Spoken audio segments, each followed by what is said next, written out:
Hey everyone, Zane here, and today I'm going to show you how to fix WhatsApp voice message problem.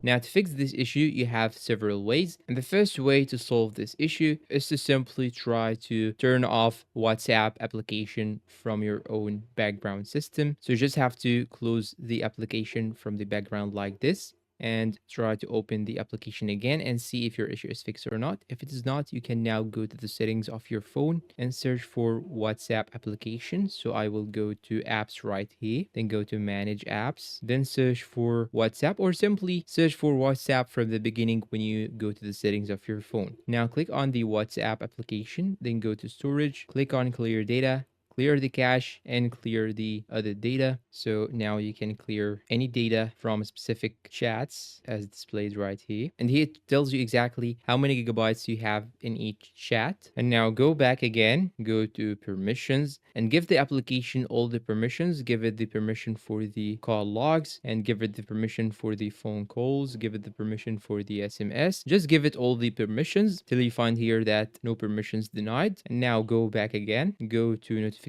and make sure to turn on the notifications of WhatsApp. Now we can try and see if your issue is fixed or not. If it is not fixed yet, you can go and check if you have any updates on your phone for the WhatsApp application. So I will go to App Store, then hit the search icon, then search for WhatsApp, tap on it and click on update and make sure that you have the latest for your WhatsApp application. Another solution that you can actually try is to simply uninstall the application, then reinstall it again. So you can uninstall it from Google Play or just hold on it like this, uninstall it, then try to see if your issue is fixed or not. Another thing that you can do is to try to reboot or restart your phone. So click on the power button like this and click on reboot. And one of these solutions should work with you and fix your problem.